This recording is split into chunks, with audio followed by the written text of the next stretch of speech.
Whatever type of loss you've suffered, there's no right or wrong way to grieve. But by understanding the stages and types of grief, you can find healthier ways to cope. Coping with grief and loss, the importance of taking time to heal. Tonight, On Call with the Prairie Doc. Health information based on science, built on trust.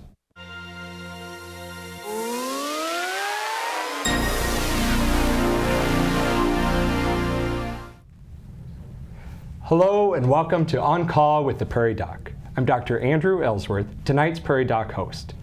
Thank you for joining us as we continue our 21st season providing health information based on science, built on trust. Tonight's topic is coping with grief and loss and the importance of taking time to heal. Joining us tonight on the campus of South Dakota State University are Pastor Stephen Palo from Ascension Lutheran Church in Brookings, South Dakota, and Donna Bumann from Brookings Health System. Pastor Steve, Donna, thank you so much for joining us tonight. My pleasure. Donna, if you could start out and just tell us a little bit about yourself and your background. Sure. I'm the hospice social worker for Brookings Health System, and I've been there for about 3 years, so it's something I absolutely enjoy. It's truly my passion. And what were you doing before that then? Funny you should ask. I actually owned a bait shop in a motel.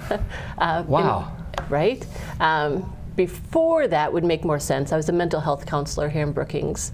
I did community home-based mental health. So, yep. And then I took a little mental health break myself and tried something different, and I just needed to get back into the field. And you do some of the grief classes. I do. Yep, we offer them twice a year, yes.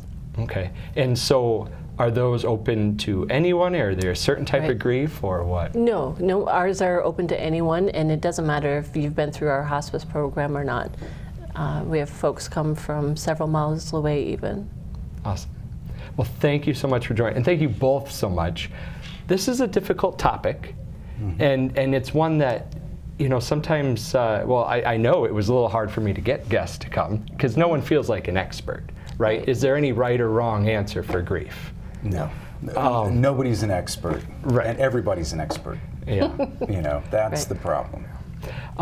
And so I appreciate you stepping up and being here tonight to talk about this and to help everyone at home with their grief.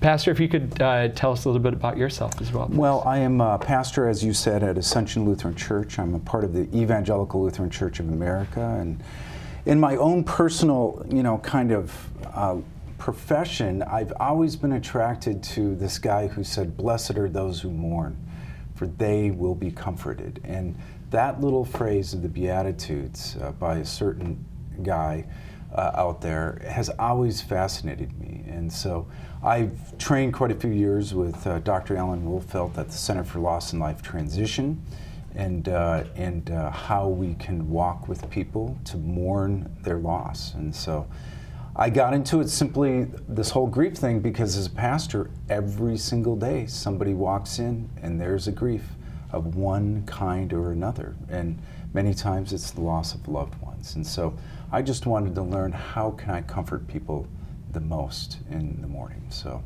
that's how I kind of started doing grief groups myself at my churches. And I'll answer the question you asked. It's open to everybody, the grief groups at Ascension, and you don't have to be a Lutheran, you don't have to be religious, you just can come and mourn your loss. And so I have two different kinds. One is for suicide grief group, suicide grief specifically, and the other one is just a regular grief group. And so I've been taught by Dr. Alan Wolfelt that it's sometimes best with the trauma of suicide to be able to give a sacred community for them in that moment. So, yeah. Excellent. We were talking at one point about this, and you shared how, in your training as a pastor, you didn't really get a lot of grief. No, we got listening skills, which are wonderful, but the grief stuff is not quite there. They're trying to cram Greek in you, Hebrew, all kinds of theology, but the actual nature of comforting or being able to understand how do you deal when somebody is completely broken in front of you? Because like I always go back to, bereavement means to be broken. And so that is a hard reality to come across. And so as the years ticked by as a pastor, I realized I needed to learn something. And so that's why I reached out to the Center for Loss and Life Transition. And they've been great mentors, And so in my own training, maybe theology doesn't always prepare you for the people crying right in front of you, but nonetheless, I have learned anyways how to help comfort, So. In a similar manner, I'm not sure medical school does a great job of training doctors to help with grief. I mean, certainly we do some with end-of-life care, and some of that there's some overlap, but there's a lot to learn on the job, and just learning to listen and to be there for someone. Right. So, what is grief? And what are the stages of grief? So yes, we have the stages of grief, but I think that portrays that there's going to be a sense of accomplishment when you reach one stage and move on to the next. And I think of the stages more as a cat chasing a laser light. You are going to be all over the place. Yeah. Yes. Yeah. And that's a lot more what grief looks like. Yeah. Going between the different emotions, absolutely. Yeah. It's not a timeline, is it? And There a is person not. can skip and move around, and there's not an end, and there's not a start sometimes, clear start. I mean, grief can start before your loved one has passed away. Absolutely. Yeah. And that's very common, especially Anticipatory grief. Yes. Yep. Tell me about that. Anticipatory. Well, I went through anticipatory grief with my mother. I mean, 1 year ago, she died. And so for many years, for like 7 years as she went through dementia, I was anticipating one loss after the next. And so, the big loss was the day I walked into her room and she didn't know who I was. Yeah. And then you realize, it's going to be soon. Here it's going to go. And a lot of different griefs are according to the disease that is happening. So dementia or Alzheimer's, the grief that I'm experiencing is different. And I want to swing back to this mouse. I love the mouse chasing around. But grief it's like an experience of being dropped in a vast ocean and being lost and trying to tread. Or as Dr. Alan Wolfeld explains, it's like being lost in a wilderness. And how do you find your way around? And that's the hard part of it, because no wilderness, no ocean is the same with grief. And so the idea of the stages, it's really hard because really it's all mixed up at once. Yeah. And so, I always think of, when I'm with somebody, I always think of the uniqueness of that person, and I try to honor that, the uniqueness of that relationship, Donna? Absolutely. And I don't have that. So I am not an expert of grief at all, but rather the person who I'm helping mourn that loss, they're the expert. And so I have this kind of, teach me kind of attitude. You teach me about where you're at in this grief. And I find that's very helpful. That's what I've learned of how to care for them. So. But there's going to be some parts, different. We don't want to call them stages, but there's going to be some denial, and there's going to be some anger, and there's going to be some the bargaining, depression, and bargaining, and acceptance, maybe to some degree. Absolutely. How would you comment on that, or is it helpful to think of these stages or different ways of grieving, or not? Yeah, to some extent. If people can look at it rather, instead of the stages, as they've been alluded to, more so just a word to describe what they're experiencing. A lot of times they'll talk about, maybe their loved one's been gone 3-4 months, and they pick up the phone because they got news, and you're going to call your mom, and you can't. So to have a word to put with that, that helps a lot. So yes, they definitely have a place in the world of grief. You know, you mentioned 3 years later, Sure. and there's no timeline with this. Absolutely not. It will take as long as it's going to take. Sometimes a person can be grieving, and it's keeping them from doing things, and others around them want to help them move on, for lack of a better word. But there's probably some helpful ways to do that and some not helpful ways to do that. How can others around someone that's grieving be helpful, do you feel? Sure. It's going to vary for each individual who's mourning. You talk about the person who is maybe isolating and not going out so much. That might be okay for them, whereas another person who used to be very social, and when they're isolating too much, that can be a warning sign that there might be something else going on. So it is really unique. I encourage people, say yes sometimes and say no. It's okay to say no sometimes, but you can't say yes or no all of the time. Sure. Yeah. Sure. What would you say to that? Well, what's helpful is, when somebody is mourning or they're grieving. Is there a difference, mourning and grieving? Yeah, Dr. Allen does teach there's a difference. Grief is all the internal stuff that happens. It's a natural thing that happens when you're torn apart. So you're going to feel, your body is going to feel depressed, your emotions are going to be depressed, your thoughts will actually slow down. And it's kind of a depression that you enter into, and it's the depression of grief. And so that's a natural part of what's going on in the people. The most helpful thing is for somebody to just sit with them and to follow them, and to take that teach me attitude. Because the reason why we get messages like, oh, just stay busy. You've heard that, right? Or, just keep moving, or put your mind off. They really can't, because that's the one thing they're dealing with. Plus, the nature of the death really brings up the issues of what needs are happening within that person.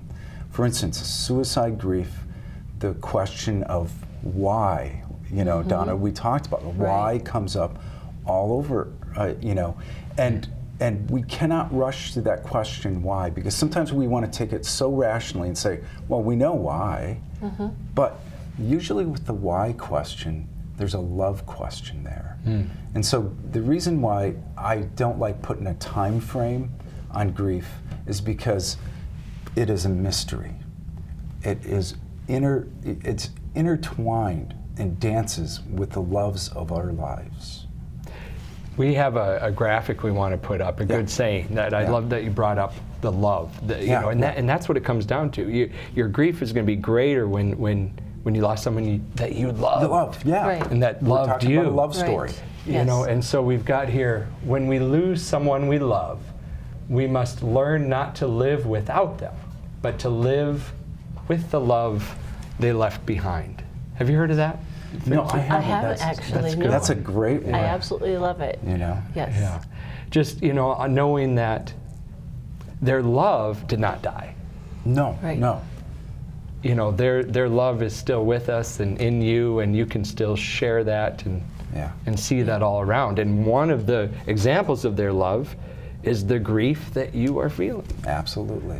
Yeah. And so that's what I find, going into grief work is also going into love work. And it's a sacred time to be with them. I mean, people are so wounded. And I want to come back to is there a difference between grief and mourning? Yeah. Grief is all that internal stuff. Okay. Mourning is the public expression of the grief. Okay. Now, we are really good at grieving, and I would say it's natural, but we are not good at mourning. And so one of the issues is that how do we create sacred places for people to actually express it verbally through art, through journaling? How do people express that loss and the bereavement? Yeah. And so counselors, grief groups, a pastor, a trusted friend can be very helpful with us mourning the loss of this internal thing. But let me say this, just don't go to anybody. You know what I mean? You have to go to somebody who you truly trust, who doesn't judge you, because you will say things and you will seem a little bit crazy, because grief does. You've seen it, right, Donna? Absolutely. You know? So many people who go through my grief classes talk about how they think they're going crazy. They worry. They've honestly taken tests thinking that they have dementia. They do online tests. They're like, I think I'm losing my mind. I've had that too. I've had that too. Yeah. So grief, it really does. It makes you think you're going crazy. Right. Yeah. We're going to go to our first roll-in that fits with what we're talking about here, is, going to having some of these support groups here. So when grief strikes, it can be difficult to share emotions and speak about it with others. Prairie Doc reporter Sam Schauer spoke to our guest, Pastor Steve Palo, about grief support groups and their interactions. Pastor Steve Palo is a facilitator for the 2 grief support groups at Ascension Lutheran Church in Brookings. One of them, the grief group, it's just a general grief group in which people have lost, husbands, wives, even bereaved parents will come in and be a part of it.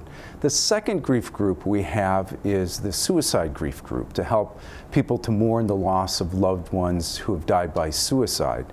And as you know, with suicide, there's a certain traumatic nature of it, as well as stigmatization of death by suicide. Palo says the support groups are for grieving individuals who are asking questions of why. The grief groups are there to get at what is the meaning of this loss. And that is a hard thing. People will always say, well, why did this happen? Why would God allow this to happen? And to go through the why questions into how do we live is so important. And these support groups do that. He says these individuals are torn apart. You're torn apart emotionally, physically, because many times people who are grief-stricken will not be able to eat, they'll lose weight or they'll gain weight.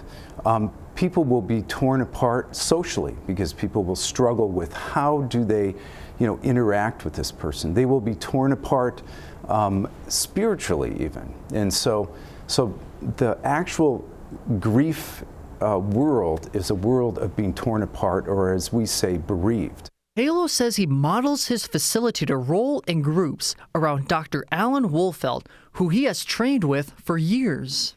We use his book, Understanding Your Grief, for the grief group, and Understanding Your Suicide Grief for the suicide grief group. Palo strives to help and educate people with grief on how to handle it, as growing up in the Midwest, he didn't have that education and support. And then when I lost my dad in '93, almost 30 years ago, it was like, who do I go to mourn this loss? And my dad was a pastor, and yet I didn't have that community. And one of the biggest lessons he teaches is the person they love has left their body, but they're with them in mind and spirit forever.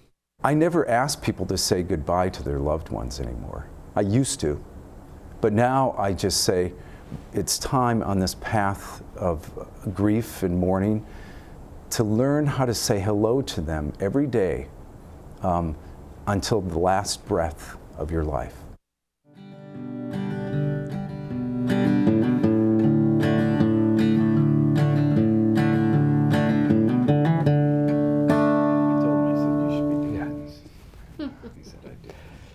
So, this show is going to be shown here right after the holidays. Yeah. And that can be a tough time for people. Anniversaries, birthdays, Christmas time, anniversaries of the death. How does one prepare for that, or what do you recommend when those periods are coming up? Sure. So one popular thing is called the 3 C's. When you're trying to decide how you're going to get through the holidays, you're going to choose what you're actually going to do. Because just because you've always done something doesn't mean you need to continue to do it. So if there is something that you just absolutely don't want to do, that's okay. But then you next need to communicate with your loved ones and let them know that, I'm just not comfortable doing this year. And then compromise. Because your family still wants you to be around. So instead of staying for the whole day of Christmas, maybe pick out bits and pieces, come for the meal, share stories about your loved one, and then when it's time to open gifts, it's okay to check out. That's some good advice. So choose, communicate, and compromise. Absolutely. You don't have to do it all. Yeah. You just mentioned how you're coming up or just past the anniversary of your mother's death. Yeah. I'm sorry to bring that up. No. And that's the other thing. Should people? We'll get to that question too. Please do. Yes. Do you? I trust you, Andrew, Yeah. and so I think it's all based on trust. Addressing these issues, it's based on that vulnerable trust. So, vulnerable trust is a thing that we build, especially in the grief groups, and it takes a while within those groups to do that. But within family systems and stuff like that, I would look for those who you can trust with tears and weakness and that vulnerability. That's the word. And the vulnerability, because usually, people are walking around as though, when they're grieving, as though they have a scab, a very thin scab, and it can be pulled off easily. And so you need to be around those people who can deal with that tenderness within your life. And I would even say that it's very helpful to take a break from the family if the family system is not able to deal with the vulnerability, and even look to friends who might shine in that way or some other way and spend, during the holidays. I could say, you said it brilliantly, Donna, how to deal with, those holidays. But with my time and with those anniversaries of the death, you really have to think them through. Right. And I always say you have to ritualize them. For every grief group I do, I light a candle and I say, in the midst of the darkness of our grief, there's hope. And so, at home, and I took a candle and I lit it for Mom on November 28th when she passed, just to remember that it's between us. Now, my grief, here's the difference. My grief with my mother is different. I had relief grief when she died. Sure. So I cried when she died that night, but it was such a relief to let go. And some people might feel, I should feel guilty. You know what I mean, Donna? Because I feel relief. But it's actually a part of that love, and I feel her even closer now to me than before. So I think once again, it's the uniqueness of the person, the uniqueness of the death, the uniqueness of the individual who died as well, addressing them. And so with regard to that, I hope that helps. Yeah, I think so. And going back to a question a little while ago too, where, for someone, if they're not sure what to say or what to do, right? Do you bring it up or not bring it up, and how can you be there for them? And I'm gathering so far, you would say, don't tell them what they need to do, because that's not going to be helpful. Because you don't know what they need to do. Right. Yeah. But be there for them. Create a space where they can open up if they want to. Right. Yep. What else would you say to that or recommend with that? I highly encourage people to say the loved one's name. So many people tell me that they don't have anyone they can talk about their dearly departed to, because they say that name and all of a sudden people are quiet, and it is so hard. They don't feel like it's safe to talk about their loved one, and they need to. Yeah. So you bring it up. Let them know it is safe and it's okay to talk about your loved one. Too many people are afraid you're going to cry. They're like, I can't say his name. I'm going to make her cry. Well, she's crying anyway. Yeah. So Yeah. go ahead and say his name. Yeah. Give her permission to talk about him. Yeah. Yeah. You know, I've had patients that lost loved ones, and I found that to be true. I think they're relieved when I ask them how they're doing, or I talk, or bring up, or I think of something about their loved one that's a Right. fun memory. Yeah. Yes. Oh yeah. That's You know? that's a wonderful way. Looking at pictures too, and and saying, tell me something about about this picture and what does that mean? Because one of the needs of mourning is to remember the person who's lost. And so in that vast wilderness, they want to remember. Matter of fact, their minds are remembering over and over again, right, Donna? Absolutely. And so to invite them into remembering, that is actually a part of the reconciliation of this grief into their lives, where over time, not given a timeline, but over time, they learn how to live with the grief. Right. And they learn how to live with the love as well. Yeah. Yeah. And so instinctually, when we do funerals, what do? We go back to the pictures and we make the picture boards and we look at those pictures and we remember. Yeah. And so people naturally do what's healthy. And so I think mentioning the name is very helpful, and people will cry. Yeah. Yeah. It is perfectly fine to cry. It's so helpful for Right. us to cry. Right. Well, and look at the So- healing qualities of our tears.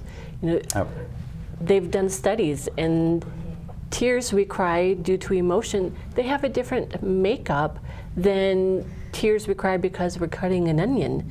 So when we are crying because we're sad, we are releasing toxins from our body. Yeah. So many people talk about having a good cry. Well, that's what it is. When we cry, we are flushing our body of the bad toxins, and we're actually releasing good endorphins. Yeah. Crying is healthy. get rid of the cortisol. That's what Yes. we're doing. Right. Now, crying fits with that mourning, that outward Yes, Yes. thing. expression. And, back in the day, I think there were all these things set up for mourning. These outward expressions that were, Right. they're going to be 40 days of mourning or whatever, Right. or wear a black armband Yeah. or Yes. whatever, Yeah. or Yep. only wear black, or, in different societies. And it's like we hide it now. Right. We do hide it. And Yeah. so we grieve naturally, but we don't mourn naturally. So we have to be very intentional.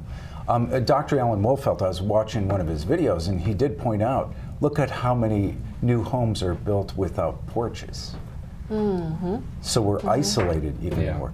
And I'm even guilty of it. We have a wonderful fence in the back so nobody can see Right. what's happening. Yeah. And so it's also about the nature of the community as Right. well. How do we as a community? And that's why I started grief groups, because I wanted to create a community in which we could cry, simply cry. So, I grew up in a funeral home. oh, My dad was a funeral director. His dad was a funeral director. And that doesn't make me an expert in this by any Right, means. sure. Yeah. But I did see and start to appreciate from helping on funerals and such how this progression of the visitation and sometimes seeing the person and having a funeral and then having a lunch and telling story in the graveside and then having a lunch and Yeah. telling stories listen to all Right. that. Remember, Right. remember. Go backwards. Go Yeah. seemed to help Yeah. with The importance process. of rituals. Absolutely. Yes. But maybe we're losing some of that nowadays too. Yeah. I am surprised how many of our hospice folks decide they don't want to have a funeral. Yeah. Which is completely their choice, absolutely. But at the same time, sometimes their loved ones struggle. They don't get that final goodbye, and that can be hard. You can understand how, you don't need to have a funeral. I'm not Right. going to be there. I'm not anything special. But it's not for you. Right. Yeah. Exactly. It's for your loved ones. And it gives them this space where they can mourn Yes. and share. Yes. And I would even recommend a couple funerals. I mean, I realize, it might be a little expensive, but at least 2 ceremonies, or to see how a year after you can have a ceremony and bring people, or have a picnic Yeah. and bring Yeah. people together to do that, because the grief does not stop after a year. It keeps going on till we pass on, and our love goes on into the next. And so I think the funeral homes are so important for helping us to mourn. It has become a trend for direct burial now. And so the issue that happens is that mourning process is short-circuited for the people who are living. Yeah. And so I think it's really important. I've even told my own family that I want to be cremated, but before you cremate me, I want you to see me dead. And so to see that I no longer am breathing, I will no longer eat, I will no longer be with you, and to get in touch with that aspect of death. But I think it also helps someone to find that, oh, that's not them Right. there anymore. You know, they died, that's their body, but that's not them. Right. You know, and then you start to feel them and experience them and remember them in other ways and other things. Right. You know, I don't know, that's one thing. Yeah, It seems like the body has changed. But what Yeah. I also find fascinating, Andrew, is that the bereaved crave the smell of their loved one. And they will hold on to items as well, clothing items, Their cologne. their clothes, and they'll smell it. And so there's this almost like a paradox that Well, smell is such a strong thing that brings on memory. Right. memory, Exactly. Yeah. And so it's very helpful for them to continue that smell in some way or not others. So. Well, one of the worst experiences in life is the loss of an infant child. But processing the loss alone can only heighten the pain. Prairie Doc reporter Sam Schauer spoke to Dr. Mark Vandebroek about infant loss support groups. Dr. Mark Vandebroek is a psychologist and thanatologist with Avera Health in Sioux Falls. Dr. Vandebroek conducts the support groups through one-on-ones or in a group setting with similar experiences. He says no one wants to be in this group, but shared experiences are important. On an average, there's 1 million miscarriages every year in the United States. And that's roughly from 0 to 20 weeks. And then there's about 25,900 stillbirths every year in the United States. So it impacts a lot of people. The support groups are welcoming and talk through tough topics after an infant loss. We address expectations. Each topic is talked about, like holidays. What do you do for holidays? What do you do for the expected birthday? How do you plan ahead? How do you structure the time? How do you take some control over those emotions? They also discuss responses to the loss. Well, our society says, suck it up and get over it. Go have another baby. You know how many times I've heard people say that? It's really cruel, but people say it. Fortunately, you're young enough to have another child. And it's really a club you don't want to be in. The groups exist for comfort, understanding that families with infant loss are not alone, and provide ways on how to move forward. Mothers say that I feel like I'm the only one, or I did something wrong. I had a can of Coke and I know that what's killed my baby, or I had a cigarette and that's what killed my baby. And it's not. But we try to make sense out of something that doesn't make sense. For ways to move forward, Dr. Vandebroek says contacting support groups and churches is very beneficial and is an important first step to the healing process. It's hard for families to reach out because it's unintentional, but they tend to grieve alone. And they feel like I'm the only one that has lost a baby, but it's so not true.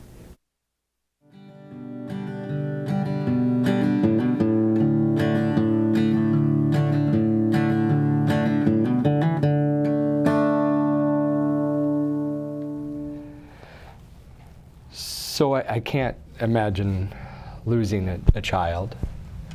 Another question with children is what do you recommend to talk to children and help with them through grief? Sure. I recommend being direct. To say someone went to sleep, that can be alarming for a child because they're afraid to go to sleep. They die. Yeah. So use the words. Children handle grief a lot better than most people are willing to give them credit to be able to handle. So. Yeah. I think I remember my dad teaching me too how important it can be to, like you said, use the words and be, just tell the truth, and to bring them to the funeral. Right. Because otherwise, sometimes they're just trying to fill in the gaps with their imagination, Yes. and so that can be helpful to just show them and bring them and tell them the truth. Yeah. Right.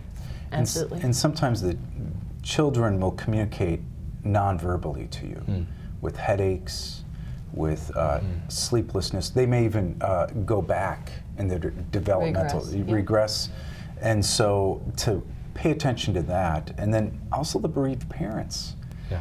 The parents, they have had all these hopes and dreams for this child, and with the parents they go through, just like most people who grieve, they go through a ripple effect of losses. And so to pay attention to what's happening with the bereaved parents as well is important. And that's a really complicated situation because I've seen parents bereave or mourn in a different way, as if they lost an infant, or as opposed to an 18-year-old who they were just launching, and they were getting off to college, and suddenly they're gone. Right. And so paying attention to that is very, very important for helping them to mourn the loss. And listening, once again, you teach me, you know. Right. Grief can come with such loneliness. Here we're talking one of the most universal human experiences that almost pretty much everyone goes through at some point, yet we hide it, and people can feel so alone with grief. How would you speak to them or recommend for people feeling loneliness with their grief? One of the things that I have really found, people talk about their address book changes. The people they kind of expected would be their support system, they have shied away, and it's where maybe someone they weren't terribly close to before has stepped in. Right. So for your loneliness, I encourage you, be open to new experiences. Maybe have coffee with that person that you haven't been terribly close with, but just know there are other people out there, and it is so unfortunate that your regular support system we have higher expectations for them than what we see sometimes. Yeah.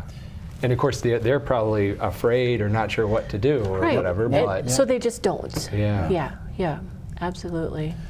Well, and like I said, bereaved means torn apart, and that means your social life too. And so this tears at the very fabric of friends and family, of struggling, of what do I say? Right. What do I do? And so you had a very good point on break about normalizing grief in our culture. And I think that's the difficult part, because we sweep it away and we want to always be strong. I guess my advice would be, it's time to be weak. Yeah.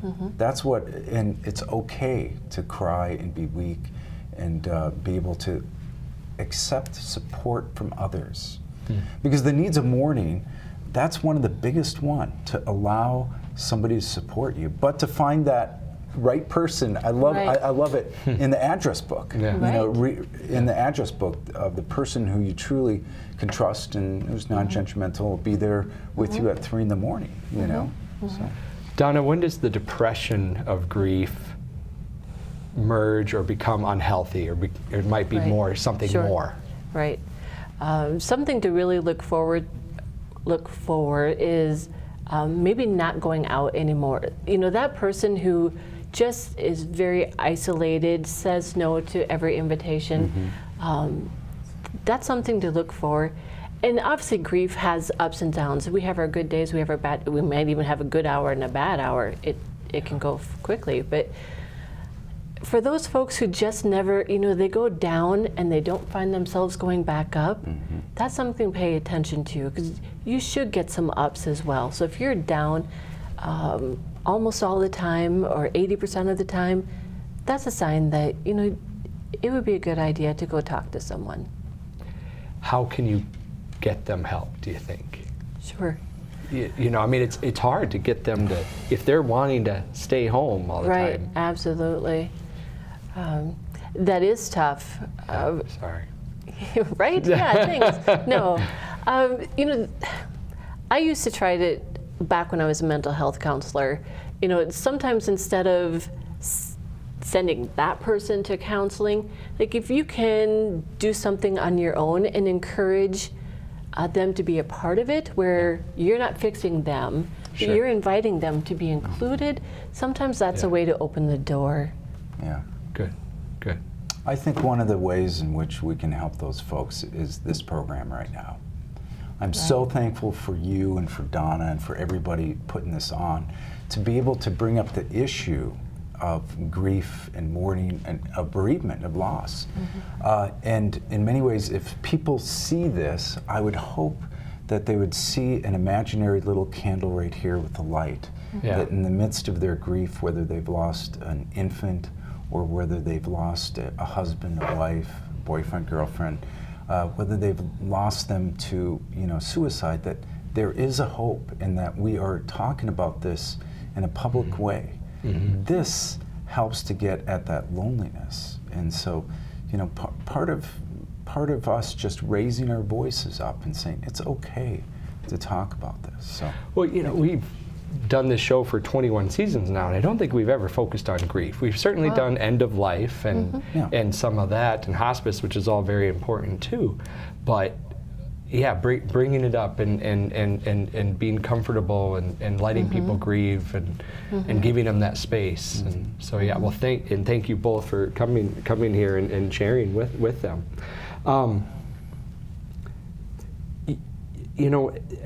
COVID has changed some of this the last couple of years.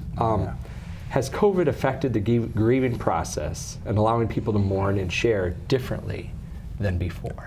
Oh my goodness. Yeah. More loneliness, a lot more loneliness. Absolutely. I don't know if you've experienced it, but I've seen very lonely people, and when I'm able to create that sacred space for the grief groups, it's like, I'm not alone anymore. Right. And that's the beauty of these groups. And so, Donna. Well, yeah, and so many people are even afraid to leave their apartments. That's made it very difficult It is to complicated. rely on other people and do your grieving process. You shouldn't go through grief alone. Yeah, but we do have a thing called cell phones. We do have things Or called even landlines. Zooms. Landlines work. Yeah, I do have a landline at my house. Yeah. And even an old landline. The thing is seek support. Now and always. And that's the big thing. But it's taking that first step. I was taught that when I have my first grief group, the first session, to go out into the parking lot, to stand out there, because, and I didn't believe this, but to stand out there, because people will come and park a half an hour before, and they won't even come in, and they'll just leave. And so I think that's what we would love to be able to do, is to stand in every parking lot of Brookings, South Dakota, and be able to say, welcome in, and let us mourn this loss of yours. Right. Donna, in just the last couple minutes, Sure. what are any other final words of wisdom for any of our viewers out there about grief, whether they're going through it or they want to go help someone with grief? Right. Be patient with that person. The person who is grieving, they're different. And I think that's a big part of why maybe their support system isn't there like they thought it was going to be. We are never the same person after we've lost our loved ones. The good news is we are in control of who we become. So take your time. By all means, you talked about how it's natural for our body to slow down. Slow down. Our body is very intelligent, and it's telling us, take your time. Society's going to rush us, but we need to. You know, it's an interesting point you bring that, you know, we're changing, and you know, our loved one who died, they're changing still too. You know, I did more reading into this topic than I have for any of my shows before, because, you know, how do you talk about grief, you know, and stuff. But one thing that struck me was how even after someone dies, and with your experience with them and your memory with them, that can change, because as you get older, you know, your perspective changes, and then how you remember them, and being able to remember them in different ways or different experiences, or like, I've got a patient that had passed away, and their plaque is downstairs in the newspaper Hall of Fame here for the studio here, and I get to see them and say hi to them every time I come up. Oh, absolutely. I love that, saying hello. Yes. Yeah. I mean, and that's what we are learning to do. We say goodbye to the body, but we say hello to the spirit and to the love that never ends. And I can never stop saying that, because it's so beautiful that the grief work is about learning to say that hello, even if it's with tears. And and we have to, I love it, we have to slow down. Because all those people are torn apart, they're slowed down, and everybody's rushing by them. But I just want to tell those people, slow down. Take your time. Well, the Dr. Rick Holm, who started this show, was the host for nearly 2 decades, and you know, I think this fits with this 21st season now, where we're still grieving some. Oh yeah. And so the essay tonight is with Dr. Holm's wife, Joni, and who's been carrying on the ministry, or for lack of a better word here, you know, to reach out across his legacy. Exactly. Absolutely. So the essay tonight is her sharing about grief next. So I think we'll end with that. Wonderful. Thank you. Thank you. Thank you. Thank you. We'll be right back after this. Miss an episode or looking for a specific topic? Head to our YouTube channel or website, prairiedoc.org, today to access all On Call with the Prairie Doc episodes. And make sure to join us most Thursdays on SDPB and Facebook for new shows. Writing about grief is like writing about life. Huge. Where does one start? It is like describing love. Basically impossible. The comedian and late-night host Stephen Colbert lost his father and 2 older brothers in a tragic accident when he was young.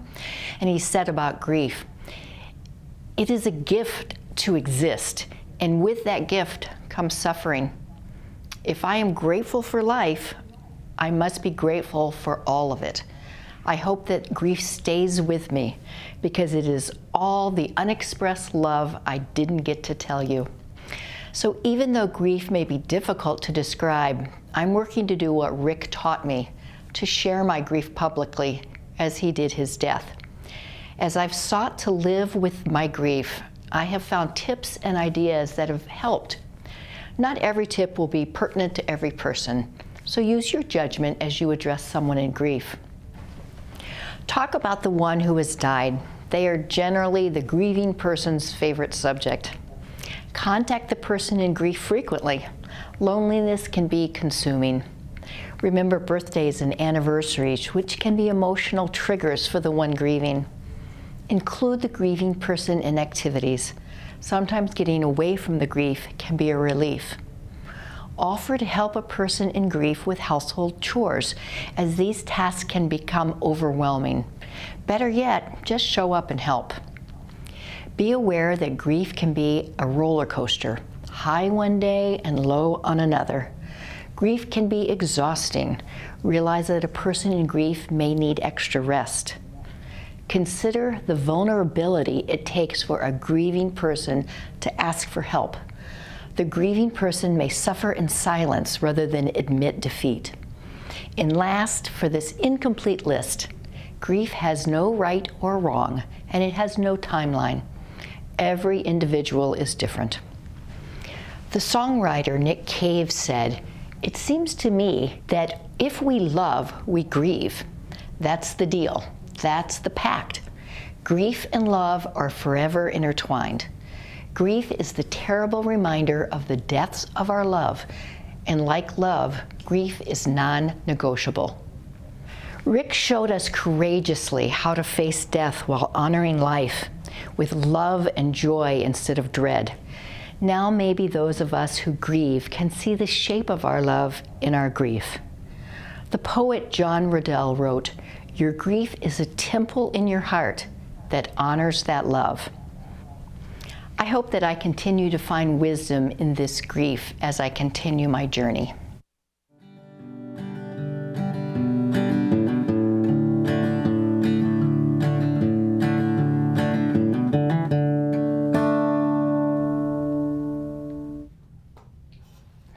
Thank you to our guests, Donna Bumann and Pastor Palo, for volunteering their time to help us learn more about coping with grief and loss. I hope this show was helpful for you. If you would like to see and hear more episodes of this program, please like and follow us on Facebook and YouTube, or visit us at prairiedoc.org. Look for Prairie Doc Perspectives in your local newspaper and online, and be sure to look for the podcast of this program, Prairie Doc On Call, wherever you get your podcasts. From all of us here at On Call with the Prairie Doc, thanks for joining us for another episode of health information built on science and built on trust. Until next time, stay healthy out there, people.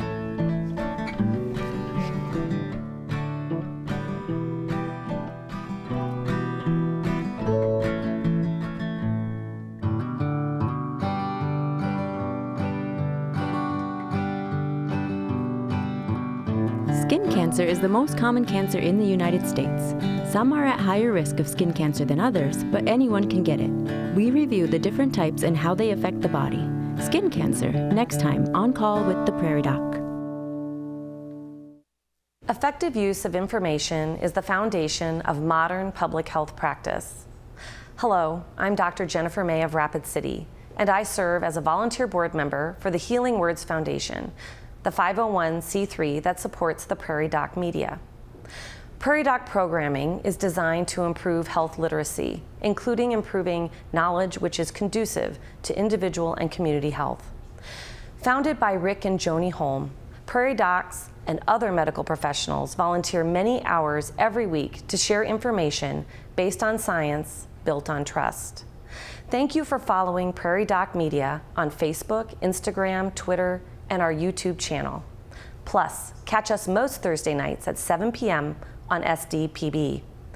Because of your generous donations, all Prairie Doc programming is free and available to the public. If so inclined, make a donation today. Please help us continue this important work. Go to prairiedoc.org and click the donate button.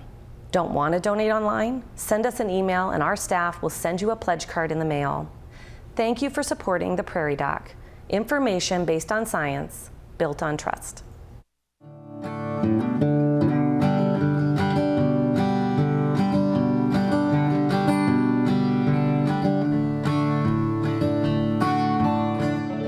Major funding for On Call with the Prairie Doc has been provided by At Avera, our nationally recognized health system will be right here with you, with care and coverage. Hello, possibility. Hello, healthy.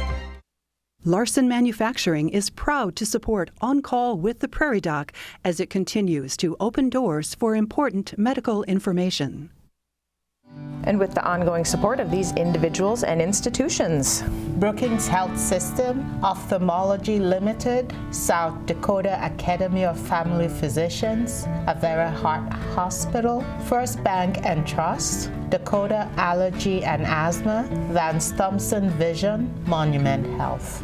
Black Hills Medical Society, Brookings, Madison, Flandreau District Medical Society, Pierre District Medical Society, Sioux Falls District Medical Society, Yankton District Medical Society, Orthopedic Institute, Lake Poncet Sailing Academy, Aberdeen Asthma and Allergy, Dakota Bank, South Dakota American College of Physicians, and Swiftel Communications.